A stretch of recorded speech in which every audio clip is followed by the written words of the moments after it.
আসসালামু আলাইকুম আপুরা ভাইয়ারা, কেমন আছেন সবাই? আশা করি যে যেখান থেকে আমার এই ভিডিও দেখছেন সকলে অনেক ভালো আছেন এবং সুস্থ আছেন। আলহামদুলিল্লাহ, আমি এবং আমার পরিবারের সকলে অনেক ভালো আছি এবং সুস্থ আছি। তো প্রতিদিনের মতন আজকের ব্লগটাও শুরু করলাম যশোর থেকে, যেহেতু যশোরে আমি আপাতত আছি। তো এখানে ব্লগগুলা তৈরি করছি। আর এখানে সকালবেলার নাস্তা রেডি করে দিয়েছে। নাস্তার ভিতরে আছে রুটি, ভাজি, ডিম ভাজা, আম, সেমাই, সচরাচর আমরা যেগুলো খেয়ে থাকি। আর এখানে আমার বান্ধবীকে দেখতে পাচ্ছেন, সে তো খায় না, কিন্তু খুব মানে খাওয়ার একটা নাটক দেখায় যে হ্যাঁ আমি খাচ্ছি, অনেক বড় হয়ে গেছি আমি। তো যাই হোক, ভালোই লাগছে। এগুলাই হচ্ছে আমাদের মানে খেলার সাথী। তো এখানে কিন্তু ও ওর আপুটাকে নিয়ে বসে ওর খেলনাগুলোকে গুছিয়ে নিচ্ছে। এই ননদটাকে সচরাচর আপনারা আমার ভিডিওতে দেখে থাকেন। এটা হচ্ছে আপনার ভাইয়ার বড় একটা বোন। তো ও আমার এই ননদের অনেক শখ যে ওর এই মেয়ের বাসায়, মানে আমার মেয়ের বাসায় সে আসবে, অনেক ভালোবাসে। তো ছোট্টবেলা থেকে কিন্তু আছে।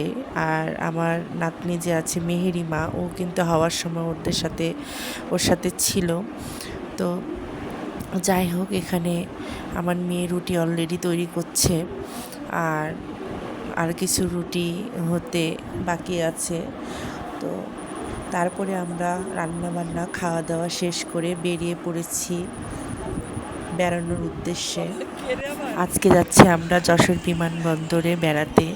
যেহেতু এখানেও আকাশে মেঘলা আর একটু পরপর বৃষ্টি হচ্ছে, কিন্তু বাতাস আছে। সেক্ষেত্রে চিন্তা ভাবনা করলাম যে আজকের দিনটাই ঠিক আছে আমাদের বেড়ানোর জন্য। তাই বাচ্চাদেরকে নিয়ে বেরিয়ে গেলাম। আর এখানে আপনারা হয়তো কি ভাবছেন জানি না, এখানে একটু ঢং করা হচ্ছে, কারণ সবাই যেহেতু একটু এটা ওটা করে। তো আমার বড় মেয়ে বলল, তুমি একটু করো, যে যেটা বলুক কোনো দরকার নাই, মানুষের কথায় কান দিলে কিন্তু জীবন চলে না। আর এখানে দেখেন আমার এই ননদের মেয়ে আর আমার ছোট মেয়ে, এদের মতন করে এরা সুন্দর করে ঘুরছে, বেড়াচ্ছে। তো সব মূলত বাচ্চাদের জন্য এগুলো আনন্দ করা, যেহেতু একা একা থাকে, পরীক্ষাও শেষ হয়ে গেছে, কোথাও যাওয়া হয়নি। তো এই ওসিলাই, আমার ডাক্তার দেখানোর ওসিলাই কিন্তু আসা। এবং আমার ট্রিটমেন্ট এই সিএমএসে যশোরে হচ্ছে। তো আপডেট এখনও কিছু আসেনি, আমার পরীক্ষা নিরীক্ষা দেওয়া হয়েছে, রেজাল্ট এখনও আসেনি। তো যাই হোক, আসলে অবশ্যই দেখতে পাবেন। আর হয়তো আবার চলে যাব, তারপরে আবার হয়তো আসা হবে। তো এইভাবেই কিন্তু আমার চিকিৎসাটা চলছে। তো দেখলেন আমরা যশোর বিমানবন্দরে বেড়াতে গিয়েছিলাম। বেড়ানোর পরে আর এখানে আমরা বেড়ানোর পরে চলে আসলাম। চলে আসার পরে একটু কিছু খাওয়া লাগবে। তো যাই হোক, নুডলসটা আমি রান্না করলাম। আর আমার মেহেরিমাকে ওর আম্মু খেতে বসিয়েছে। তো আমি বললাম যে আমি রান্নাটা করে নিই। তো ডিম সিদ্ধ করেছি এবং এক্সট্রাভাবে আবার ডিম আমি নুডলসে দিয়েছি। কষানোর সময়, তেলে ফেলার সময় যে আমরা নুডলসে একটা ডিম দিই, সেটা দিয়েছি। তো আমি এইভাবে সচরাচর নুডলস খেতে পছন্দ করি। আর তার উপরে কিছু সিদ্ধ করা ডিম আবার আমরা এইভাবে দিয়ে দিই, আর শসা। তারপরে তো ভালোই লাগে, যারা খেয়েছেন তারা তো অবশ্যই জানেন। তো এইভাবে আমার বাচ্চারাও খায়, আমিও খাই। তো এখানে ওদেরকে বসিয়ে দিয়েছি। আর মেয়ে এবং আমার মেয়ের বরকে ওদের রুমে দিয়ে এসেছি।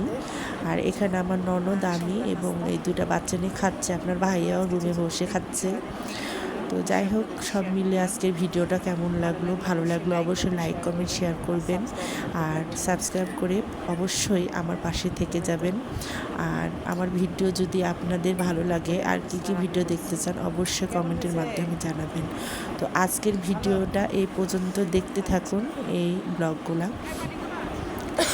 এখানে কিভাবে ঘোরাঘুরি করলাম, কি করলাম, সব আছে এই ভিডিওর ভিতরে।